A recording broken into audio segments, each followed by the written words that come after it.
Compañeros, ¿y si te dijera que la amenaza de destripar a la oposición ya dejó de ser un discurso de campaña para convertirse en una orden judicial en marcha? ¿Qué pensarías si te demuestro que el famoso equipo de transición del nuevo gobierno no está diseñado para recibir el país, sino para fabricar pruebas y encarcelar sus opositores y al presidente saliente Gustavo Petro? Hoy vamos a desarmar el plan secreto del establecimiento para silenciar a los 13 millones de colombianos que están en resistencia y entenderás por qué los medios de comunicación ya están preparando tu mente para justificar la represión estatal. Familia, la élite política intenta vendernos la imagen de una transición institucional y ordenada, pero para entender la gravedad de lo que está pasando en las sombras, debemos analizar fríamente los últimos movimientos del exfiscal Francisco Barbosa, amparados por Abelardo de la Espriella. Debemos destapar la verdadera naturaleza del equipo de empalme bautizado como el Arca de Noé, y debemos exponer cómo analistas radiales están invocando los peores fantasmas de nuestra historia de violencia para criminalizar el legítimo derecho a la desobediencia civil pacífica. La guerra judicial ha comenzado. Ante el firme ultimátum del senador Iván Cepeda, quien anunció que no reconocerá a un presidente que rinde pleitesía a Estados Unidos y amenaza la soberanía, la respuesta de la derecha no fue el diálogo, fue la amenaza de cárcel. El exfiscal general de la Nación, Francisco Barbosa, el de la vida sabrosa, amigo íntimo de Duque y que ahora parece estar con el tigre de papel, acaba de pedir pública y formalmente a las autoridades que se abra una investigación penal contra el congresista Iván Cepeda. Para Barbosa, invocar la desobediencia civil pacífica es un delito que busca desconocer la democracia y exige que la conducta de Cepeda sea judicializada de inmediato. Quieren meter a la cárcel a la oposición y sacar al ejército a las calles, pero primero necesitan convencer a la opinión pública de que nosotros somos los violentos. Y ahí entran a jugar los medios de comunicación tradicionales.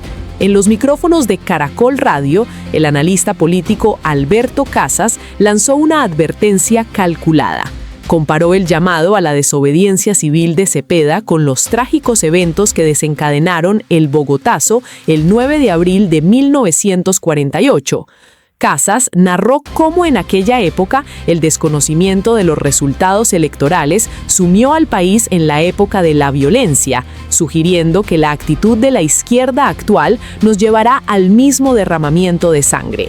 Esta no es una simple clase de historia, es una operación de terrorismo psicológico.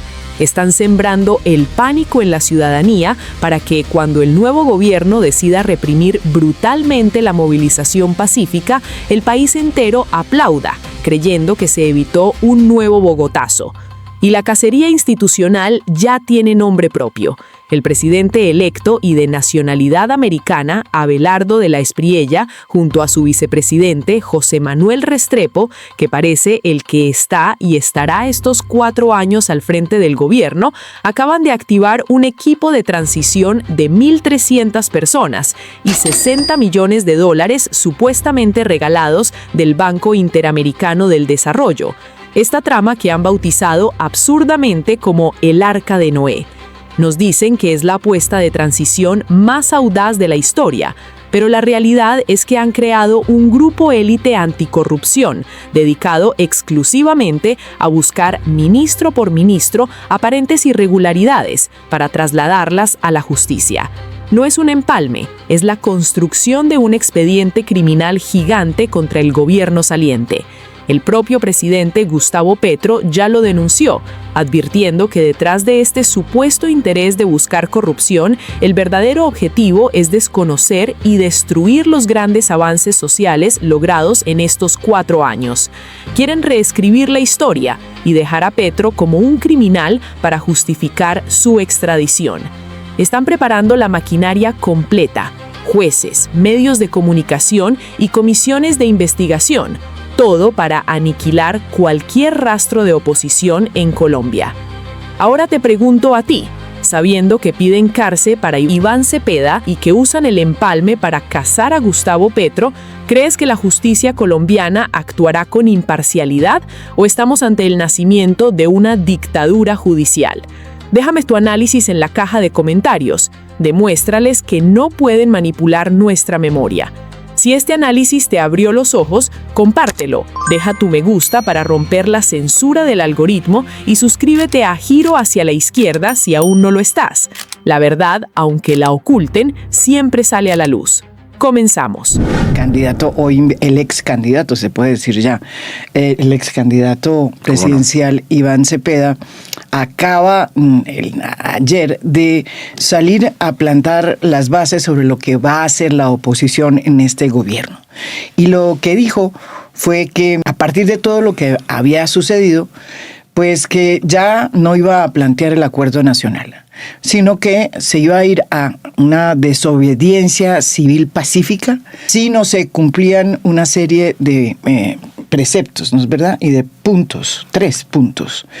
Pero ¿por qué no los oímos? Para que no nos confundamos. Gracias, María Jimena, por este espacio. Y le doy la bienvenida aquí a Iván Cepeda, que eso sí me parece muy grato tenerlo por acá. Gracias. Bueno, lo primero es señalar 2 momentos diferentes. El día 24 de junio, es decir, 3 días después de la elección, cuando se produjo el escrutinio, yo procedí a hacer lo que había anunciado.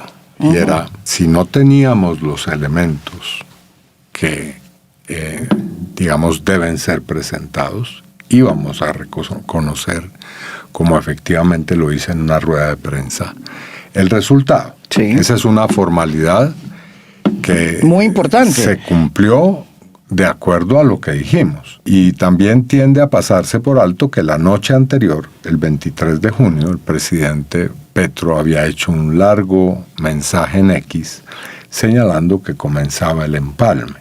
Es decir, nosotros reconocimos la formalidad del escrutinio. No quiere decir de ninguna manera que no tengamos serias dudas sobre una serie de hechos. Ese mismo día yo dije que había circunstancias que ponían en tela de juicio la legitimidad de la Espriella como presidente. Eso lo dije textualmente y ahí está el registro de esa rueda de prensa en mi declaración. Bueno, primer hecho. Pero segundo hecho, ahora me he pronunciado sobre el fondo del asunto, ya no sobre un escrutinio, sino sobre si de la Espriella tiene la condición para ser presidente de la República. Sí.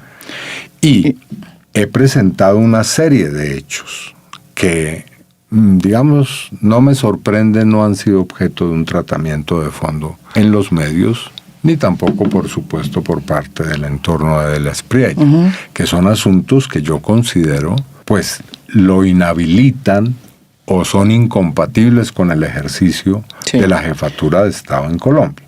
Ese es un segundo hecho que se quiere mezclar o confundir con el primero. No, son 2 situaciones claramente distintas. Primer asunto.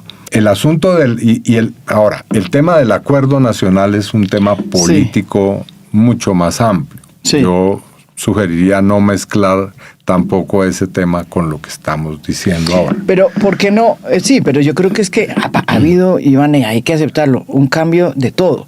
O sea, por un lado está el presidente electo que ha sido muy duro con la oposición, es tratada casi como una oposición que no se le reconocen sus derechos de la oposición. Eso es una decisión de él, aquí lo hemos discutido. Y yo también creo que la oposición, que tengo entendido que va a liderar, así lo dijo usted en su rueda de prensa ayer, usted como líder de oposición dijo, ya no más el acuerdo nacional porque es que no hay cómo. No he dicho eso. Bueno, digo yo, estoy diciendo yo. Eso no lo he dicho. Estoy diciendo yo. He dicho claramente. Pero digo, yo, entonces, 3 a ver, o 4 cosas. por eso digo, sobre no más acuerdo nacional, es hora de responderle. No, lo que he dicho es lo siguiente, para, digamos, ser lo más riguroso en mi declaración. Primero, el señor de la Espriella tiene una doble condición. ¿Qué es? Ciudadano colombiano y ciudadano estadounidense. 20 muy destacados juristas, ex magistrados, pusieron de presente hace ya varias semanas que ahí hay una situación que hace, o unas obligaciones que hacen incompatibles el ejercicio de la presidencia en Colombia para un ciudadano que tenga esa condición de ser, pues, nacional estadounidense. Sí. ¿Por qué? Porque la Constitución de Estados Unidos prima en el juramento de la ciudadanía sobre la Constitución colombiana. Y eso, pues, para cualquier ciudadano puede tener alguna connotación, pero para quien es jefe de Estado en Colombia, tiene una condición que es definitoria. Es decir, ¿a quién va a obedecer de la Espriella? ¿A la Constitución de Estados Unidos o a la Constitución de Colombia? Por ahí leí algún columnista que dice, no, bueno, ya llegará el momento de verlo. No, ya llegó el momento ahora.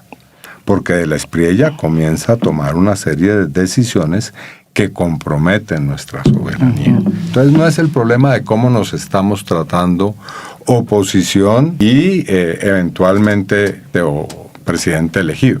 No, es un problema de fondo. Sí, Aquí está en juego la soberanía nacional. Primer asunto. Pero segundo, que es tan grave o más que el anterior, de la Espriella es posible que haya sido colaborador o agente de un organismo de inteligencia y de seguridad de Estados Unidos. Hay suficiente evidencia que, digamos, requiere un esclarecimiento de si es o ha sido colaborador de la CIA, del FBI o de Homeland Security. ¿Esas son preguntas menores? No lo son, porque definen ni más ni menos de qué clase de gobierno vamos a tener.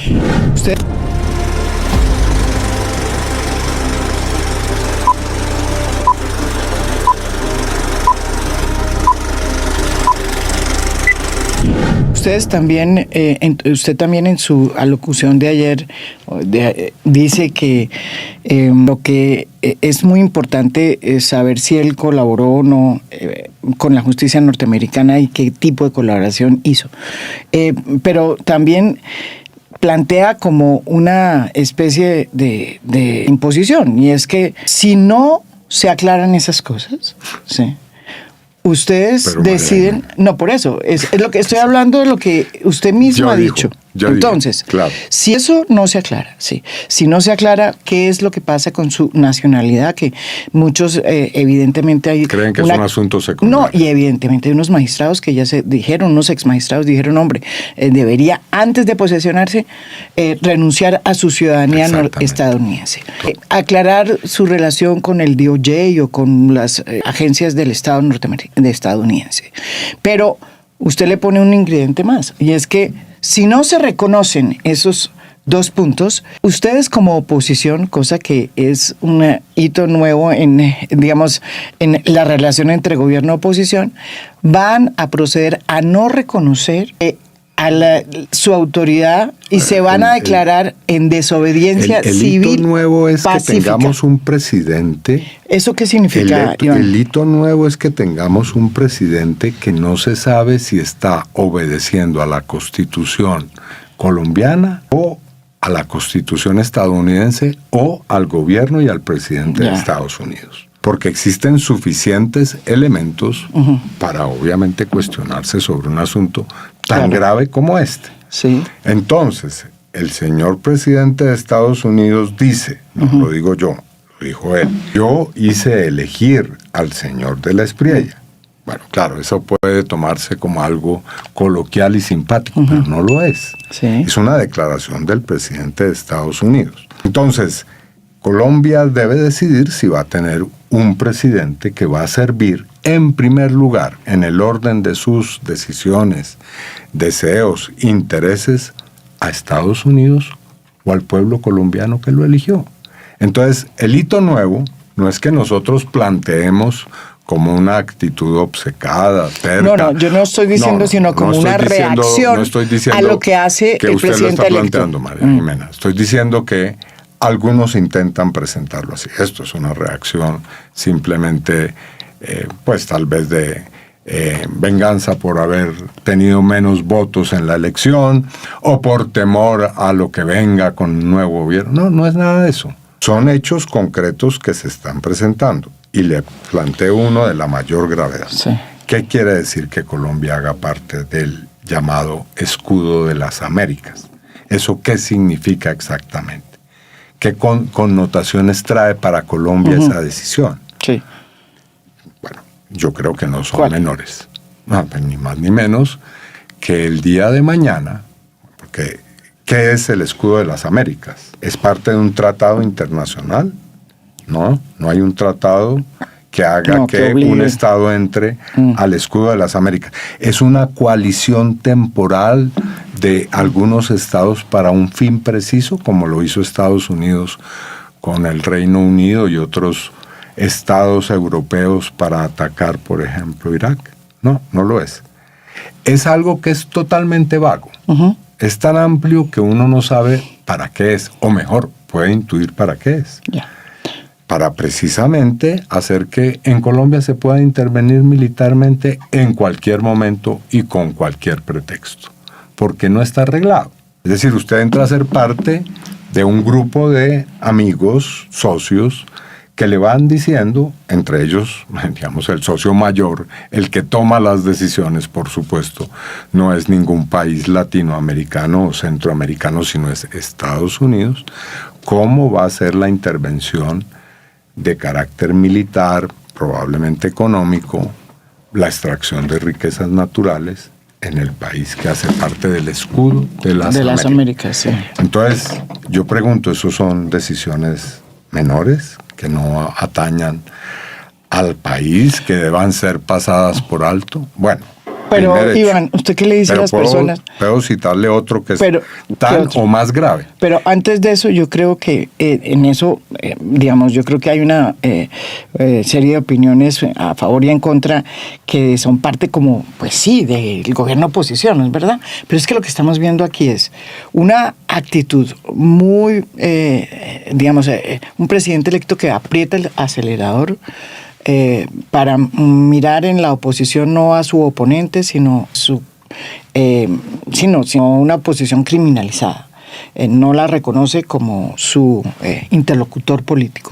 Y por el otro, insisto, una oposición que ha decidido declararse en desobediencia civil. No coincido con esa interpretación. Pero ¿por qué no explica un poco qué significa desobediencia civil? Implica que si nosotros hacemos parte de una coalición como la que estoy mencionando, probablemente habría el día de mañana, voy a poner un caso hipotético, bombardeos en nuestro país ordenados desde el Pentágono o desde Washington. Sencilla y llanamente. Eso es perfectamente posible. ¿Por qué? Porque el escudo de las Américas no tiene ninguna clase de regulación del derecho público internacional. Se pueden utilizar bases militares, se pueden utilizar, digamos, armamento o la aviación de nuestro país o traer de Estados Unidos directamente a través, como se ha visto. Estados Unidos ha practicado 200 ataques contra civiles en el Mar Caribe y en el Pacífico. Bueno, entonces eso puede ocurrir perfectamente. ¿Y eso tiene algún tipo de impacto sobre la situación en Colombia, pregunto? Por supuesto que lo tiene. La reacción entonces de la oposición es resistencia civil. Bueno, pero pacífica. Voy a un segundo asunto.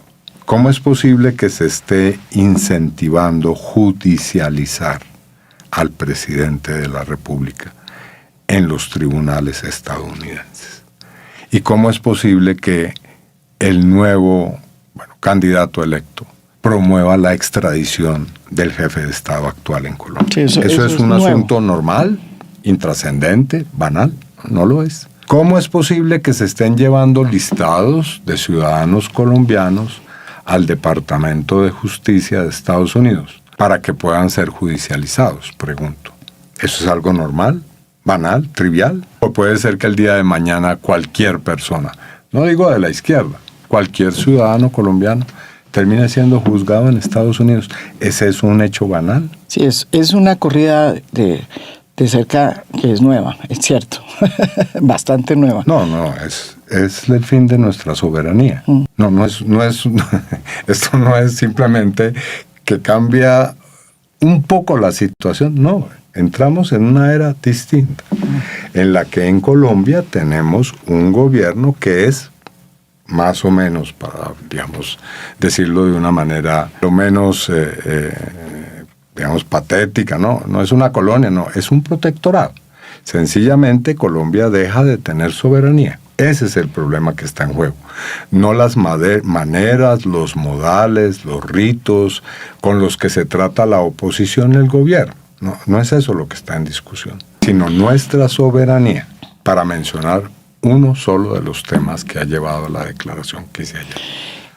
Entonces, teniendo en cuenta, porque usted lo dice muy claramente, dice, no vamos a dejar o permitir que se extradite a Gustavo Petro, hoy presidente de Colombia. Por lo Colombia. menos no con mi concurso. Eso sí tenga la seguridad, María Jimena. Yo no voy a permitir, en mi condición de candidato como fui del pacto histórico, de la Alianza por la Vida, que un hecho tan grave ocurra y yo aparezca simplemente como parte de una alegre comparsa en la cual, para no ir a perturbar o molestar a ciertos círculos de poder, sencillamente asumo una actitud silenciosa y pasiva. No, eso no va a contar con mi anuencia. Y como usted sabe, yo soy una persona que actúo de acuerdo a principios. Entonces, ayer lo dije con toda claridad. Si ustedes quieren y si el señor va y se posesiona sin haber cumplido condiciones mínimas de soberanía, pues lamentablemente yo personalmente, y creo que mucha de la gente que es parte de mi espectro político, diremos, ese señor no nos representa, no es nuestro presidente, nos negamos a obedecer sus órdenes. ¿Por qué? Sencillamente él está obedeciendo a intereses que no son nacionales. Entonces, ¿cómo funcionaría yo me imagino que ustedes han pensado mucho en cómo desarrollar si ese escenario sucede? No, yo no me adelantaría a eso. ¿Pero qué significa desobediencia civil? Significa lo que estoy diciendo inicialmente. Si no lo reconocen, ¿cómo va a ser el trabajo en el Congreso, por ejemplo, usted? Digamos, el estatus de nuestra soberanía. Hoy nosotros no podemos reconocer a un presidente que va sencillamente a entregar nuestros intereses nacionales. Eso es obvio. ¿Y usted cómo le explica a la gente que dice, no, lo que está haciendo la izquierda es no reconociendo un resultado electoral que además... No, ya hablamos del resultado. Es decir, el resultado ya quedó claro. Sí, pero eso está chuleado. Actitud... Yo tuvimos aquí un debate interesante sobre su declaración. Y son dos personas que realmente pues no formaban parte del pacto ni tampoco del abelardismo. Sí. Tampoco forman parte de ese centro, tampoco. Son analistas, Juan Carlos Lozada y Álvaro Forero. Y los dos estuvieron muy de acuerdo con su diagnóstico. Dijo, sí, acá hay un problema muy serio. El presidente electo tendrá que renunciar a su ciudadanía si quiere, pero someter esta serie de pautas o de principios que plantea usted, como el de aclarar cuál es su relación con el DOJ en Estados Unidos, como el de aclarar su ciudadanía, su lealtad a quién. Es lo mínimo que debe decir un presidente. Eso les pareció y transmito, exacto, eso les pareció a ellos y transmito esa preocupación exagerado. Les pareció que eso era apretar aún más el acelerador. No, yo respeto mucho esas opiniones, las valoro, por supuesto, pero no tienen nada de exagerado. Lo exagerado sería que perdamos nuestra soberanía. Y eso, María Jimena, es un problema para Colombia, para su futuro, para los territorios y para la gente. A mí, más allá de cualquier otro asunto, me importa lo que va a pasar en los territorios de este país, lo que le va a pasar a los campesinos, a los indígenas, a la gente que vive en las barriadas populares, a la gente de las capas medias. Sí. Y esas decisiones sí van a tener un severo impacto en la vida de la gente. Pero una de las cosas que yo creo que va a hacer parte de esta revisión, digamos, que está haciendo ministerio por ministerio en el empalme, que también es un empalme muy curioso, porque no es un empalme con el gobierno que sale, sino con una especie como de ajusticiamiento, a ver, antes que... No es curioso, eso es una inquisición. Sí, ¿y para qué en es? eso estamos de acuerdo, pero ¿y para qué es? No sé, pero... Yo sí le puedo decir para qué es, claro que sí. Es muy sencillo. Esa supuesta comisión anticorrupción que vamos nosotros a ver con mucho detenimiento quiénes integran, y que tiene intereses muy claros, es para judicializar a una serie de personas. Digamos, sería ingenuo no darse cuenta que ese es un primer objetivo. Uh-huh. El segundo objetivo, digamos, hoy estamos a qué fecha, perdón, el 2 de julio, ya se lo adelanto, va a ser el diagnóstico de que el Estado colombiano requiere un recorte severo en materia institucional y de empleos. O sea, que es la justificación de lo que ya se había dicho durante la campaña, un recorte del 40% del Estado. Sí. ¿Qué es lo que se va a recortar? Permítame adelantárselo. Todas y cada una de las instituciones que tienen que ver con políticas sociales. Y la tercera conclusión que va a salir de ahí, estoy, digamos, prácticamente y absolutamente seguro, es que las políticas sociales le han causado y le han acarreado un daño fiscal al país enorme. Entonces hay que proceder a recortar las reformas sociales. Es para eso todo esto. No es para hacer, digamos, como es un empalme, sencillamente un balance en el cual políticas que deben ser de Estado se preserven y obviamente haya cambios. Uh-huh. Nadie le exige a un gobierno que sea una especie de copia o imitación del gobierno anterior. No, este esquema está planteado de esa manera. Uh-huh. ¿Usted qué opina? Usted que yo creo que es una de las personas que ha dicho a la paz hay que revisarla, pero no hay que abandonar el tema de la paz. Y eso tiene que ver con la decisión que está tomando en este momento el presidente electo en materia de judicialización de funcionarios públicos de este gobierno. Sacó un informe muy impresionante, Ricardo Calderón, que mostró pues lo que Danilo Rueda, que fue el primer comisionado de paz de este gobierno, hizo en una reunión con personas que pertenecían al Clan del Golfo y hizo unas concesiones inauditas, si eso fue así. A ver, y salen diciendo pues las concesiones son nada menos que... Se está diciendo que no se bombardeó al Clan del Golfo. Que se congelaba al ejército, no por un lado, y segundo, que se accedía a recibir una serie de listas de generales y de oficiales de la fuerza pública y de la policía que ellos no gustaban de ellos y para sacarlos. Cifras oficiales, María Jimena, sobre el Clan del Golfo. 5.000 integrantes del Clan del Golfo han sido capturados. Uh-huh. Entre ellos 130 que son jefes del Clan del Golfo, pueden ser intermedios, han sido muertos en combate y ha habido bombardeos contra el Clan del Golfo. Entonces, esa idea o afirmación de que el Estado paralizó su acción contra el Clan del Golfo es falsa. Eso que dice ese pero es falso. Ese audio, pues. Bueno, no, el audio, lo que dice un funcionario, en este caso Danilo Rueda, puede ser objeto de una investigación, seguramente ya lo es. Debería ser, sí. Sí, eso seguramente ya lo es, pero decir que la realidad...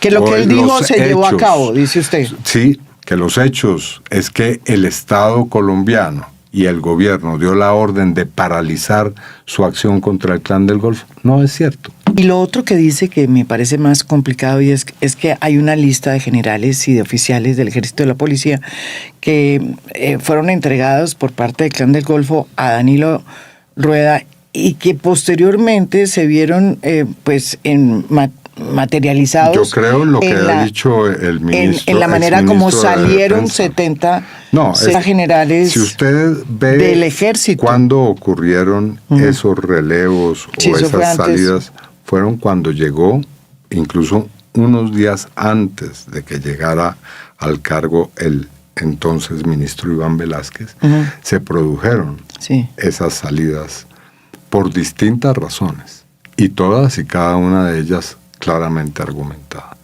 Entonces, que hubo un relevo ordenado por el Clan del Golfo, eso yo le creo al exministro Iván Velásquez, no ocurrió.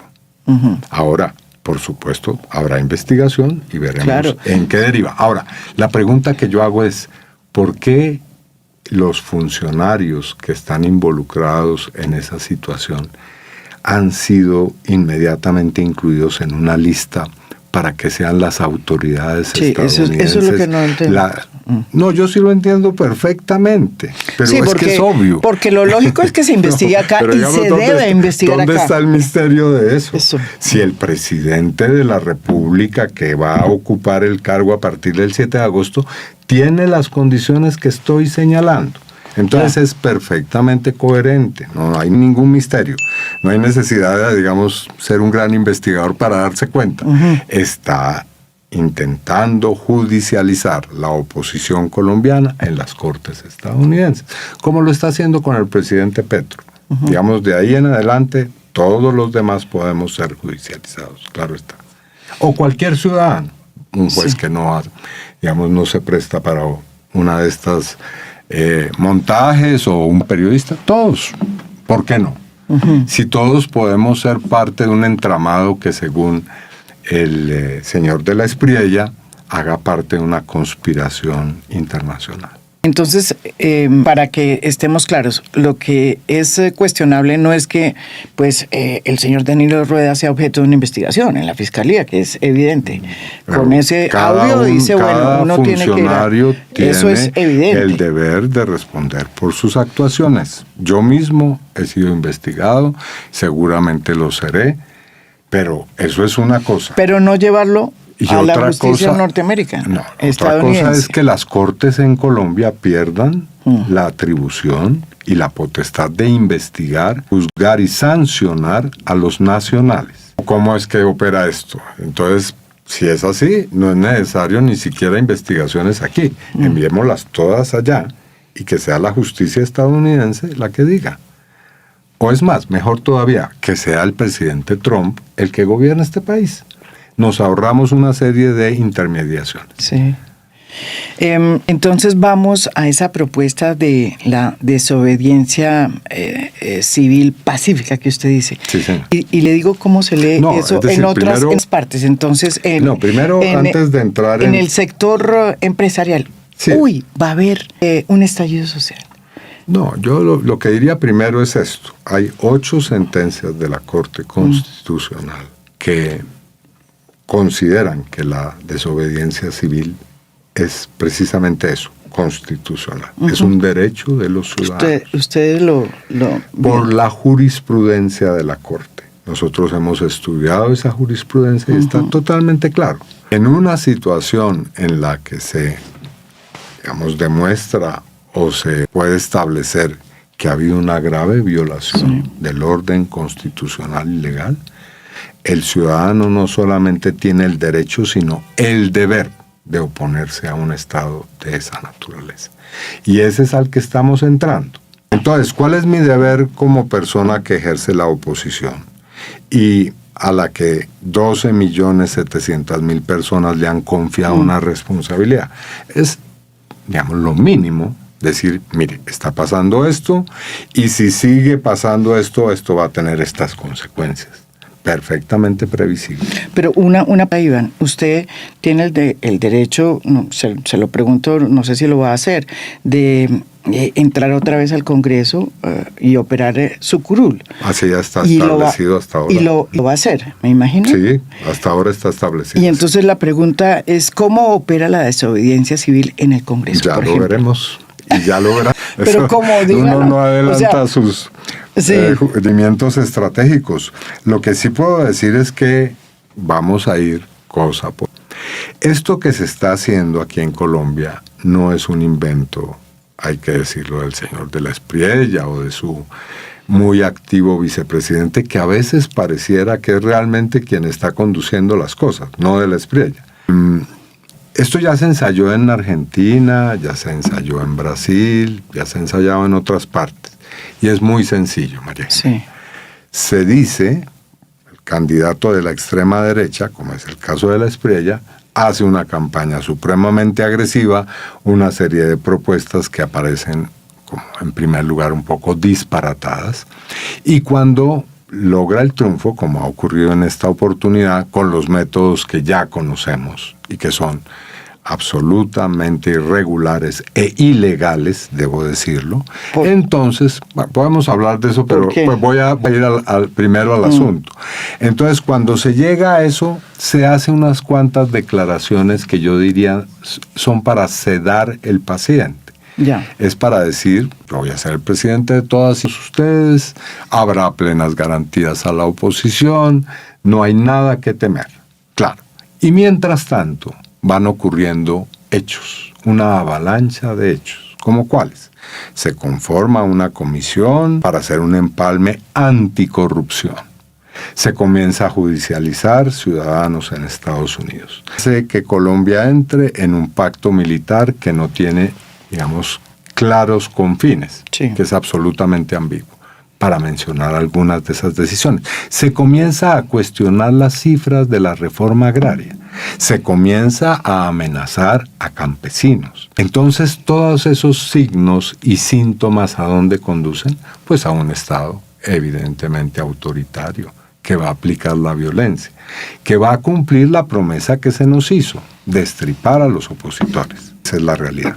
Entonces, lo que se planea es usar la protesta. Recurrir a la protesta es una de las formas que hay. Nosotros tenemos el total, pleno, ilegítimo, además, derecho de hacer uso de los instrumentos, las vías que nos da la Constitución y la ley, y lo vamos a hacer, claro está.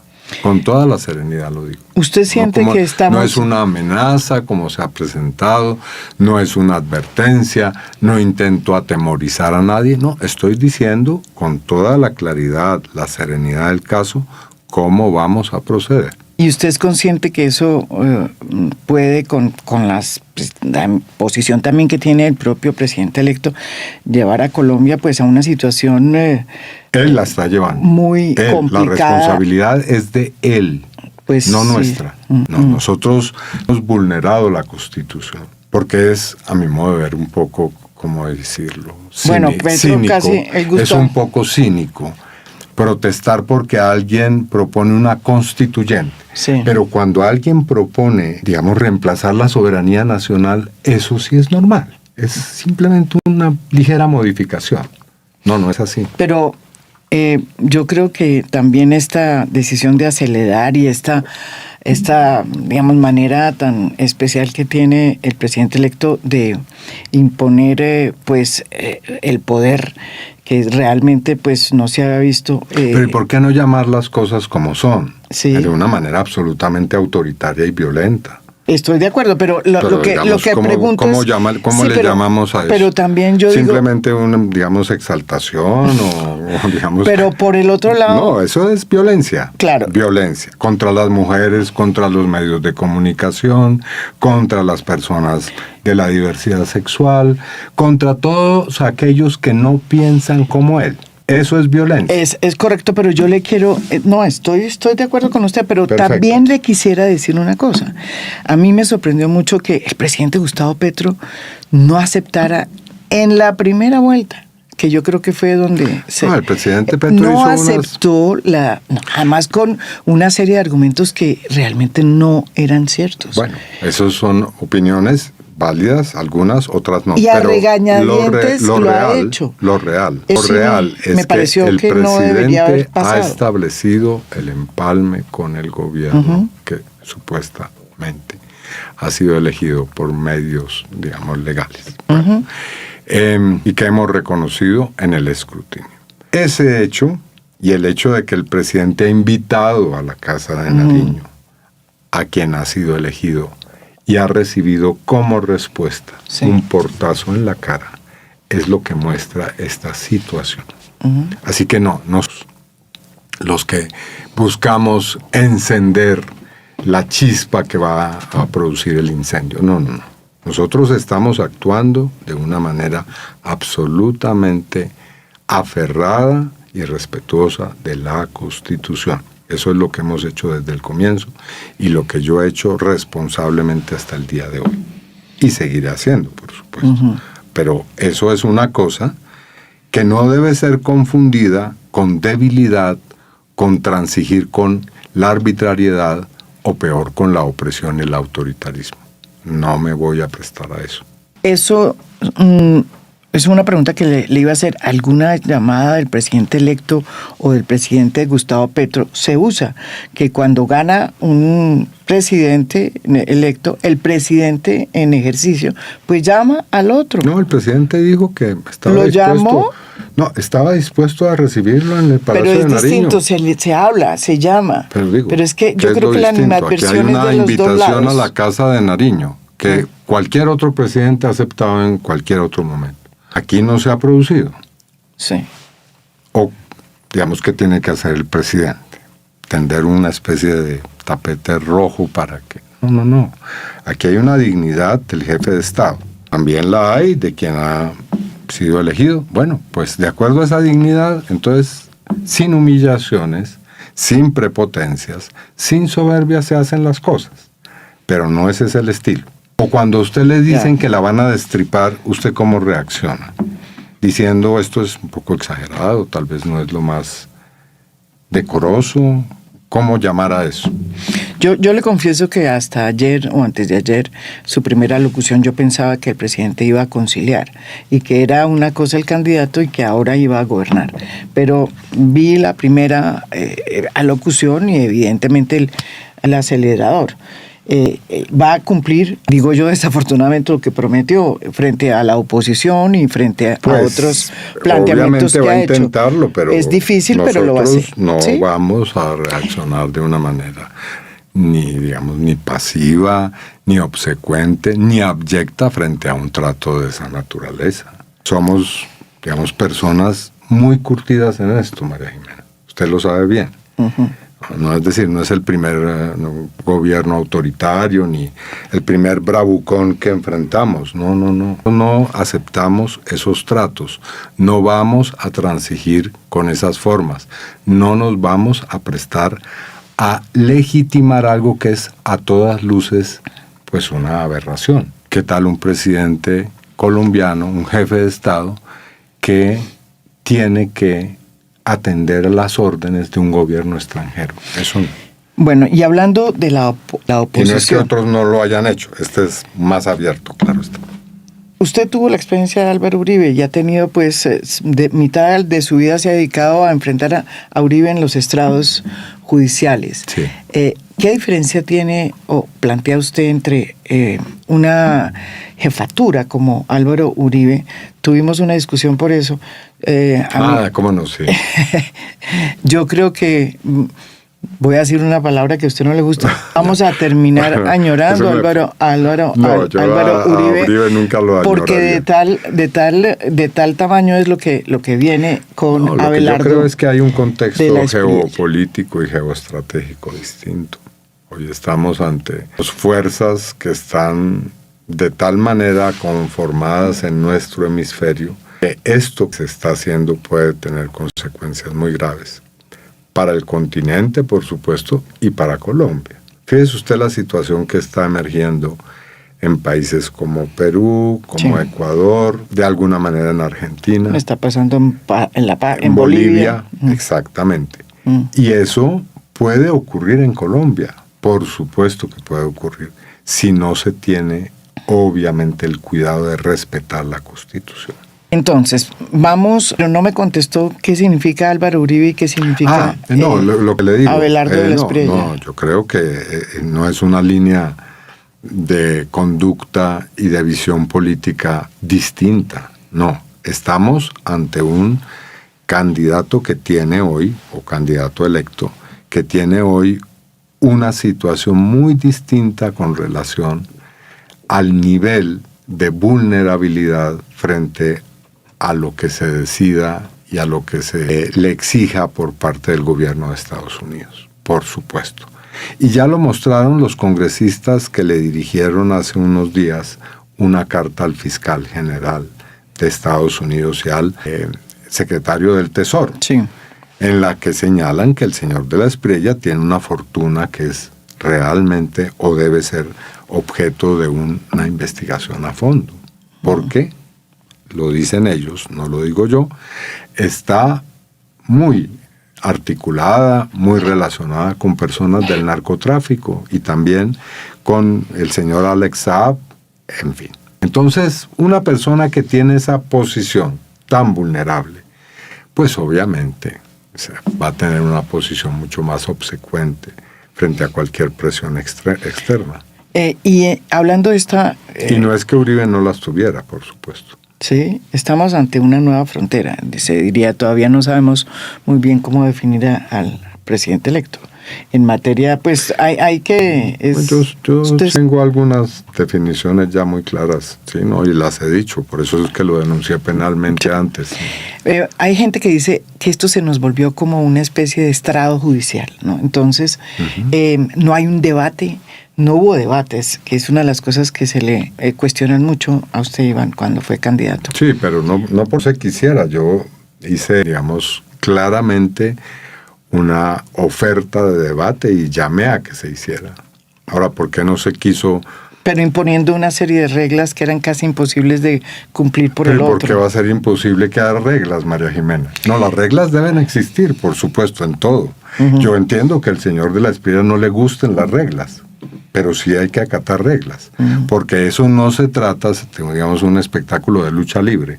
Es un debate en el cual debía haber unas mínimas condiciones de respeto, unas mínimas condiciones de poder elegir el escenario, quién modera y los temas, obviamente, como se pacta en todo debate.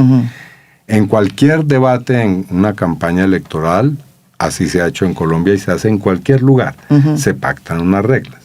Entonces sí, puede ser que haya gente que no le gustan, pero sí es necesario. En todo caso, ese es un lunar que yo creo que es importante, bueno, Ana, que es no... Sí, un lunar para algunos, para otros fue una ausencia total de garantías. Sí, pero digamos, entonces la campaña se volvió como una escenario en donde bueno, hablemos había de estrados. La campaña. Hablemos de la campaña. Perfecto. De estrados. Comencemos por lo siguiente. Porque de ahí ¿Cómo viene es posible esto? Que al candidato de la oposición, bueno, digamos al candidato triunfador de la consulta del pacto interno se le impida participar en una consulta interpartidista?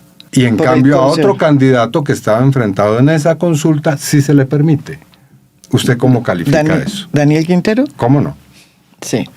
No, en ese fue muy cuestionada esa decisión del Consejo Nacional Electoral. No, es una decisión absolutamente arbitraria, por supuesto. Sí. Claro que sí. No es necesario demostrar que si a una persona se le impide arbitrariamente participar en una consulta y a otra sí, se está tomando una decisión viciada y absolutamente política.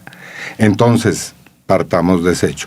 ¿Cómo es posible que en la consulta del pacto histórico se tome la decisión de mover 3.000 puestos de votación en zonas rurales? En el momento en que se estaba haciendo, antes de hacer la consulta en octubre. Unos cuantos días antes de la consulta en la que yo participé, se decidió, de manera absolutamente arbitraria también, mover 3.000 puestos de votación. Eso significa que a las poblaciones rurales se les privó de su derecho al voto. ¿Para qué? Para disminuir la votación del pacto histórico. Segundo hecho. Pero fue una votación impresionante. Sí, pero hubiera podido ser todavía más impresionante y hubiera podido ser mi votación en la consulta interpartidista una votación muy significativa. En cambio, se permitió que se hiciera la consulta de la derecha sin ningún problema. Bueno, ¿qué es eso? Digamos, hablando de reglas, ¿qué tipo de reglas funcionan ahí? Para unos sí, para otros no. Eso se llama el Consejo Nacional Electoral en Colombia, un organismo que toma decisiones absolutamente arbitrarias. Ahora, ¿por qué las toma? Porque está conformado por los partidos políticos que tienen intereses en las elecciones. Ese es el problema. Pero una de las cosas que incluso yo le pregunté, y es que comienza la campaña y usted hace una decisión desde el comienzo, y uno se pregunta si fue una decisión con Gustavo Petro, con el pacto, es una decisión suya, de no ir por el voto del centro ni de centro izquierda, sino no es cierto. Ir siempre por esos votos que estaban ahí y que podrían votar en esta ocasión. ¿Por qué se nos impide participar en una consulta donde está el centro? Pregunto. Por lo menos algunos representantes del centro. Sí. Roy Barreras, por ejemplo. ¿por qué por qué se me impide a mí participar en esa consulta y después se dice que nosotros rechazamos al centro político? ¿Cuál es la lógica? Sí, la idea de eso? de esa consulta era unir al polo al pacto con el centro. Claro, era una consulta de lo que habíamos llamado en un primer momento el Frente Amplio, ¿no? Sí. Pero entonces, se nos impide y después se nos atribuye que nosotros estamos cerrados a hacer alianzas con el centro político. Pero eso no fue así. Hágame el favor. No fue así nunca. Iván, en la primera hasta la primera vuelta. Pero repito la pregunta, ¿por qué se nos impide participar en una consulta donde hay representantes del centro político? ¿Cuál es el objetivo de eso? ¿Aislarnos? Yo creo. ¿No? Y entonces, vuelta, y bueno, y esa es la decisión. Entonces, de acuerdo con esa lógica, es por eso que usted nombra una persona como Aida Quilcue y no una persona que tuviera nexos con sectores del centro o con el centro izquierda. Yo, digamos, he tenido... ¿Cuál fue esa razón? Hemos tenido conversaciones con mucha gente del centro político y algunas, una buena parte de ellas hacen parte de la Alianza por la Vida. Puedo mencionar aquí nombres concretos. Sí. Y en la última fase de la segunda vuelta tuvimos una muy importante conversación y coincidencia con Claudia López, quien fue invitada a su unos programas, o el último programa. Sí. Bien, entonces un diálogo permanente con el centro político.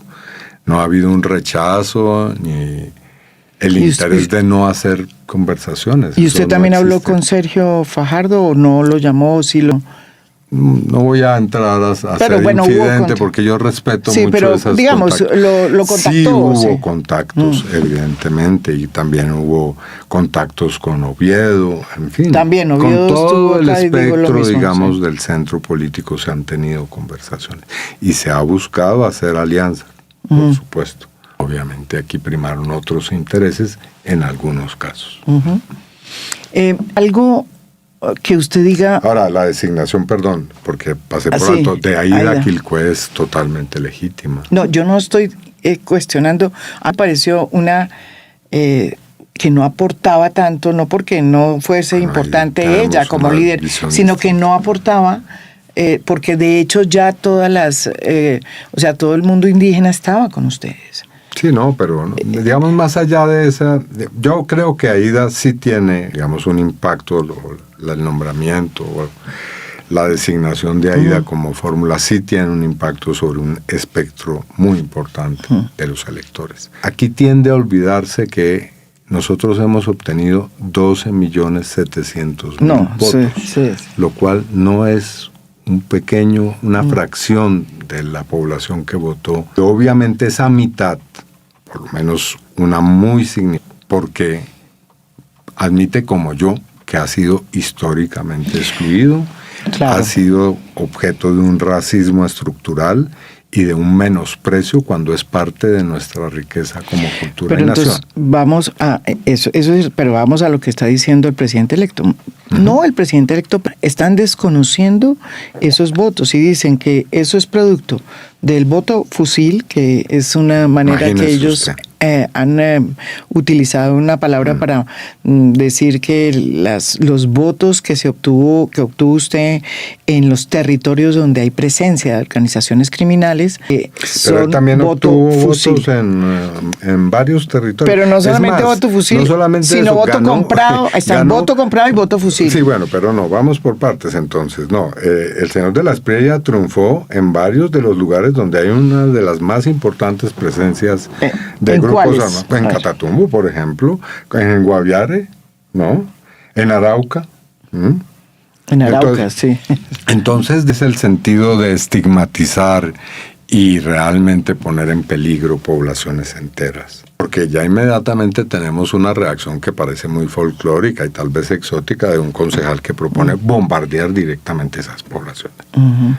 ¿Es eso lo que se quiere incitar? ¿En qué pruebas, con qué elementos se hace un señalamiento tan grave sobre miles, decenas de miles o cientos de miles o millones de personas? Ninguno.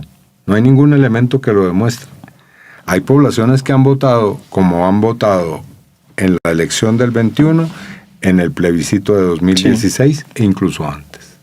Ahí está el histórico de las votaciones. Entonces, no, presiones electorales de grupos armados seguramente las hay. Yo mismo denuncié ante la Fiscalía información que tuvimos sobre eso. ¿En qué parte de la región? Yo no recuerdo exactamente, creo que una parte fue, no sé si en Casanare, bueno, en fin, ahí está la denuncia interpuesta ante la Fiscalía. Así que no, por supuesto que hay presiones, pero voy a otro hecho. Las denuncias que hubo sobre presión electoral o presión al elector el 1 de junio fueron 200, si no estoy mal, 47 quejas o denuncias. De esas, solamente 24 tal vez eran por presiones de grupos armados. Y de esas 24, 11 fueron en zonas rurales. Las otras fueron en zonas urbanas.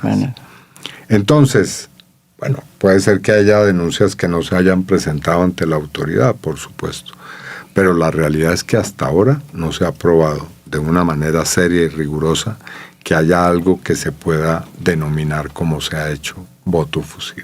Es una denominación que criminaliza a poblaciones enteras. Y también el presidente electo insinuó que había habido mucha votación que tenía que ver con el voto comprado. Se autodenunció.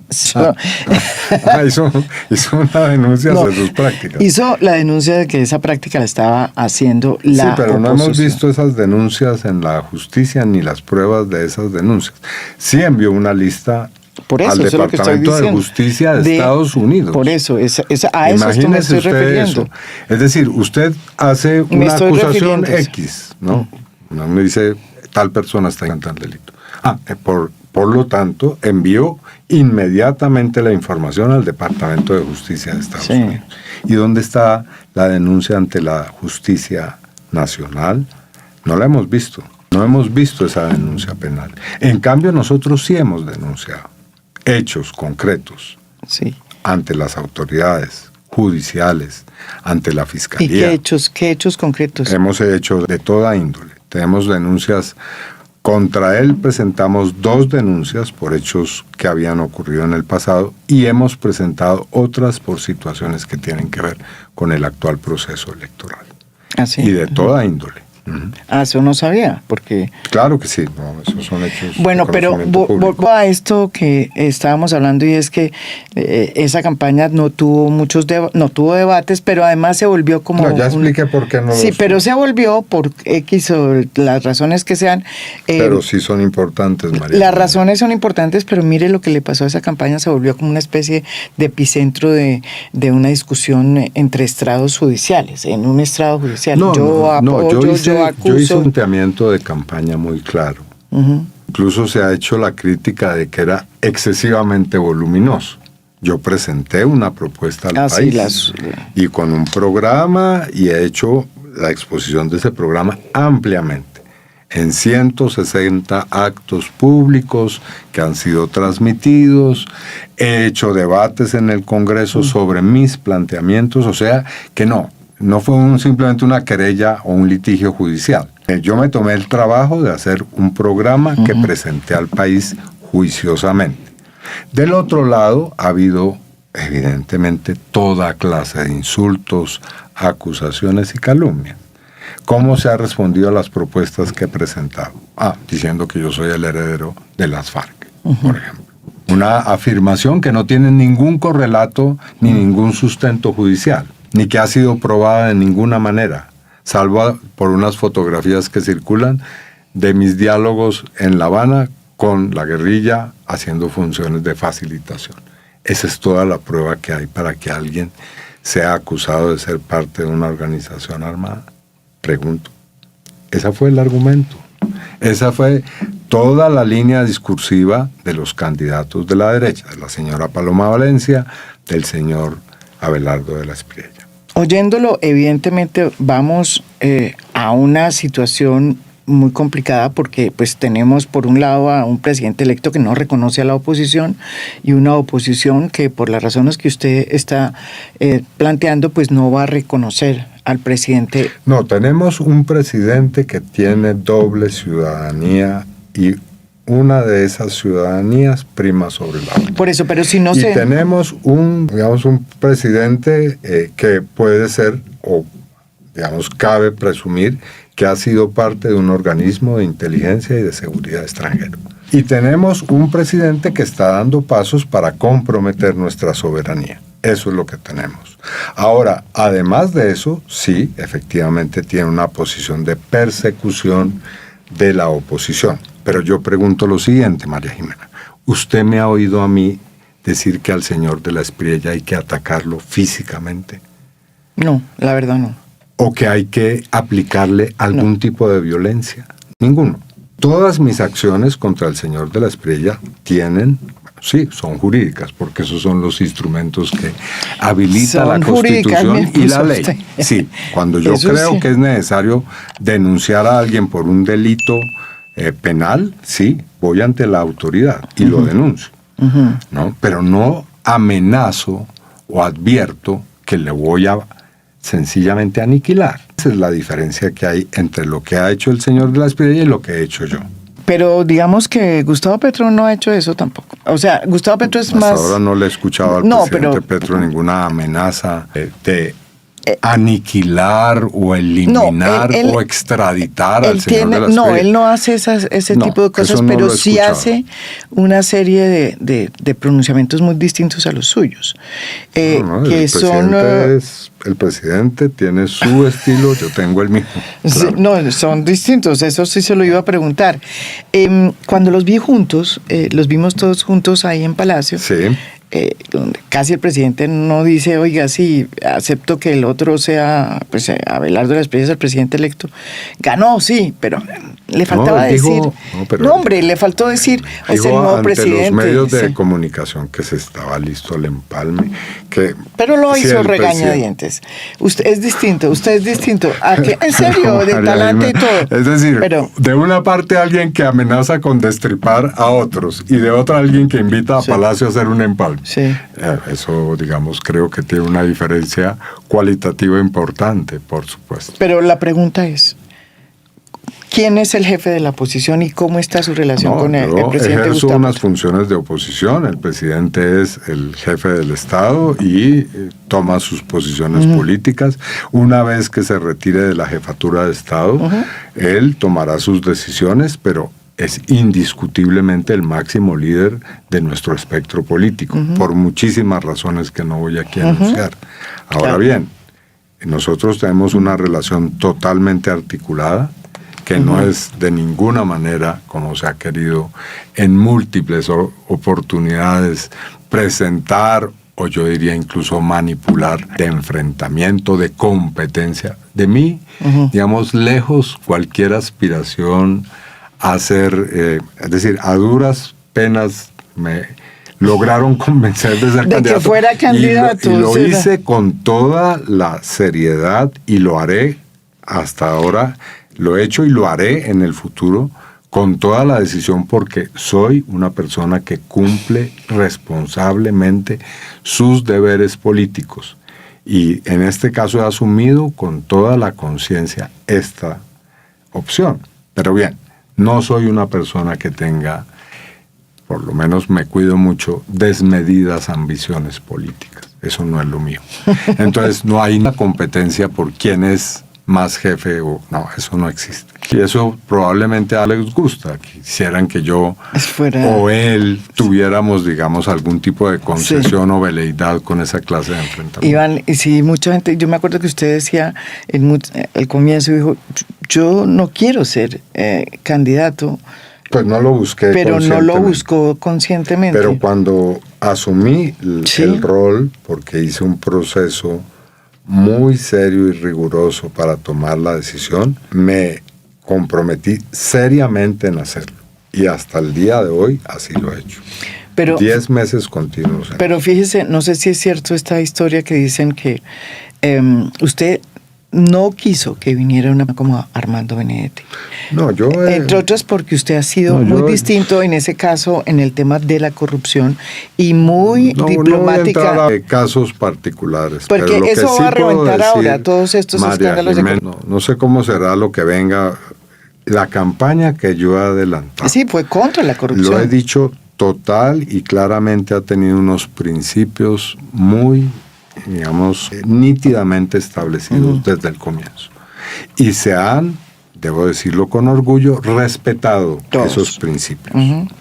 No hemos utilizado gigantescas cantidades de dinero, no hemos apelado a alianzas políticas, a diferencia del señor de la Espriella, que dice que es una especie de hombre independiente, que no tiene que ver con ninguna casa política, y todos lo hemos rodeado. De lo peor de la política colombiana está allá en su campaña, sí señor. No, yo no he hecho ese tipo de alianzas. Entonces, con eso hemos obtenido el resultado que se ha obtenido. Y ese resultado, bueno, pero eso tuvo que tener una discusión interna, porque sí es cierto que usted evitó que entraran personas a su campaña con las cuales usted no tenía ninguna relación. Nosotros hemos sido muy rigurosos frente a esas decisiones políticas y las hemos tomado con toda responsabilidad. Las alianzas que hemos hecho están ahí. ¿Y eso le costó? A la luz pública, son la Alianza por la Vida, y ahí están las personas que... Y en esa alianza no incluía... Estoy muy orgulloso que hayan tomado esa decisión. Bueno, entonces hablemos de lo que hay, porque lo que hay es de la izquierda, incluso en la primera vuelta, la votación que tiene, es decir, todo lo que ha hecho el pacto desde que se constituyó usted como candidato a través de una votación, después de lo que ha ido pasando.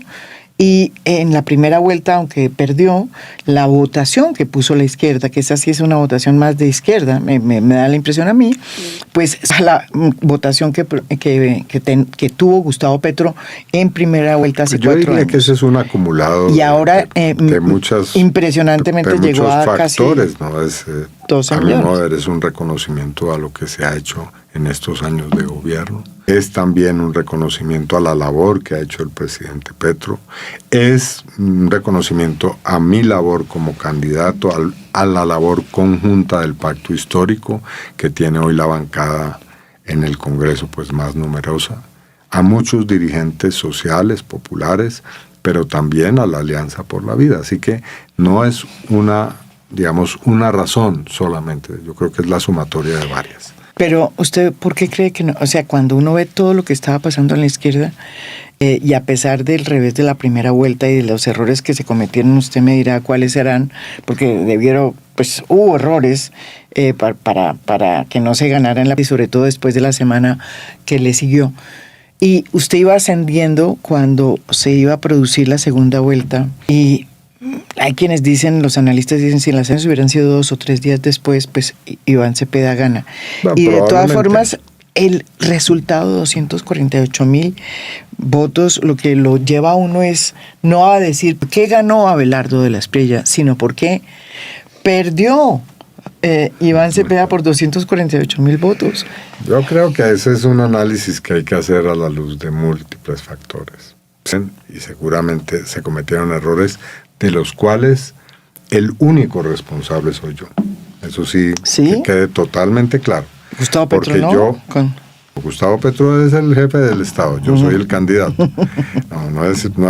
Yo no le endilgo mis responsabilidades a otras personas. Sí.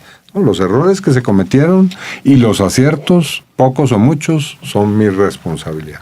Ahora bien, eso dicho por una parte, pero por otra, María Jimena, el hecho de que haya habido una injerencia del presidente de Estados Unidos en la campaña no tuvo ningún impacto en la elección, pregunto. No tuvo ningún impacto en la elección que hubo en Miami, en Nueva York, en la votación que hubo en Estados Unidos, por ejemplo. Pregunto, ¿es legítima esa pregunta o no lo es? Yo creo que sí es legítima. Y creo que sí es legítimo saber el señor de la Espriella operó en la costa Caribe, cómo operó en Antioquia y cómo operó en Santander y norte de Santander. Allí hay situaciones que hay que estudiar claramente. ¿Y ustedes van a hacer algo en ese sentido? Sí, seguramente. Nosotros hemos interpuesto acciones y interpondremos otras. Pero como soy una persona seria y rigurosa, dije, vamos a presentar nuestro veredicto sobre el escrutinio, y así lo hicimos en su momento. lo cual no quiere decir que no podamos adelantar acciones con relación a otros hechos muy graves. ¿Y cuál es ese futuro de esa cantidad de gente? Ustedes son conscientes que, y lo digo pues como el pacto, y usted como el jefe de ese pacto, como líder de la oposición, como dijo en su rueda de prensa, son conscientes de que tienen por primera vez una izquierda la más fuerte en la historia de Colombia. Así es. Y yo se lo pregunto, ¿esa izquierda usted cree que va a perdurar? ¿Va a perdurar una vez que salga del poder y ya no esté proceso acumulativo en el poder? No es un fenómeno que surgió va a persistir hace 4 años ni que surgió hace 8, no. Nosotros venimos en un proceso de larga data, de ya varias décadas, y venimos acumulando. Cada elección tiene un resultado más significativo que la anterior. Sí. Vamos a seguir avanzando en ese camino, por supuesto. ¿Cómo lo haremos? ¿Cómo lo hemos hecho? Con toda la rigurosidad, la serenidad y sobre todo con todo el compromiso con el pueblo colombiano, porque es lo que realmente refleja nuestro resultado electoral. Que la gente entiende que nosotros hemos sido absolutamente leales al compromiso con el pueblo colombiano. Y en ese sentido, ¿usted piensa que va a poder sobrevivir la izquierda a no estar en el Estado? Porque el Estado sirvió también para... Ahora vienen otras elecciones en el 2027. Sí. Vamos a ver. Las elecciones de alcaldes. Y también son parte del Estado local, por supuesto. Allí nos volveremos a medir próximamente. Sí, y no me ha contestado entonces toda esta discusión de la desobediencia civil. ¿Por qué llegaron ustedes a esa forma? No, nosotros la última vez que me encontré con el presidente Petro y sí, hicimos un mensaje, hablamos claramente que un camino era la resistencia y la desobediencia civil. Sí, una cosa es la resistencia, pero esta vez es desobediencia civil. Yo les había oído de resistencia, esa entiendo. Desobediencia civil es distinta. La desobediencia civil tiene lugar, como lo ha dicho la Corte Constitucional, cuando enfrentamos una situación en la que de una manera muy grave está comprometida la Constitución. Y eso es lo que estamos advirtiendo. Ustedes lo hacen como defensa de la Constitución. Por supuesto, y de la democracia. Se llega a la situación extrema en la cual nuestra soberanía nacional está puesta en riesgo, evidentemente hemos llegado a un punto en el cual no podemos obedecer a un estado de opresión y oprobio. Mire que eso pasó en el 48-50, el Partido Liberal no participó en elecciones. ¿Es de ese estilo que estamos hablando? No hemos dicho que no vamos a participar en las elecciones. Pues llegó a ese punto, la animadversión. Por lo menos esa no es una decisión que vamos a tomar. Nosotros participaremos en todos los procesos políticos. Lo que estamos diciendo es que no tenemos la voluntad de hacernos partícipes de una situación que viole la Constitución. Eso no lo vamos a hacer. Y si se llega a un momento en el cual un jefe de Estado en Colombia obedece a órdenes, a principios, a disposiciones que no son de nuestro ordenamiento constitucional, estamos obligados a no obedecerlos. Eso está claro. ¿Y la calle va a ser el escenario? Entre otros, muy probablemente. ¿Los estrados judiciales? Ya veremos cómo viene. No me está contando mucho, no me está contando. Pero cada cosa en su momento. Claro, pero yo sí quisiera saber cómo por dónde se van a hacer estas estrategias. La calle es una. Nosotros hemos dicho en este estadio que existe la posibilidad de que esos problemas encuentren, digamos, un curso para buscarle una solución. Sí. Esperemos que se atienda a eso. Como hemos dicho, que estamos dispuestos a buscar el diálogo y el acuerdo nacional. Bueno, eso lo veo más lejos, eso lo veo muy lejos. Pero sí, no por nosotros, no porque nosotros hayamos cerrado ese camino, no somos nosotros. Presidente Petro, y yo lo he dicho, he insistido, sí, dialoguemos, resolvamos los problemas del país dialogando, pero no se está escuchando eso. Bueno, perfecto. Estamos notificados, pero la propuesta ha sido nuestra, no del otro espectro político. ¿Y usted nunca ha hablado con, digamos, desde que él fue presidente electo, nunca habló con él, no lo llamó, Abelardo de las Prieto? No hemos tenido ninguna conversación directa. Eso también se usaba antes. Bueno. O sea, no estamos haciendo nada de lo que se usaba antes. No, yo responderé a situaciones obvias, no a hipótesis. Sí. Por supuesto. Bueno, yo le agradezco, le agradezco esta entrevista. Muchas gracias a usted. Y me parece que sí hay que iniciar también un poco de reflexión y de autocrítica. ¿Qué pasó también en la izquierda de 250,000 votos? No, yo creo que eso está bien, Iván y también Cepeda. de crítica.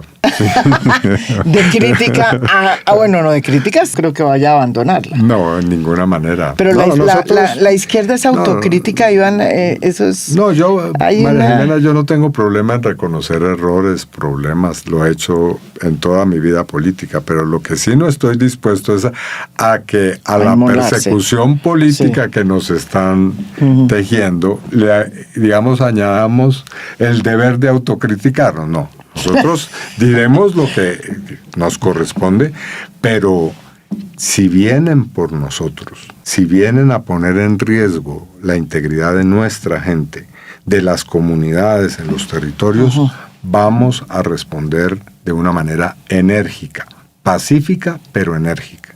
Que sobre eso no se dude. Nosotros no somos de aquellos que salimos corriendo cuando vienen los problemas. No, eso no es lo nuestro. Vamos a estar al lado de... Muchas gracias, Iván Cepeda. Muchas gracias.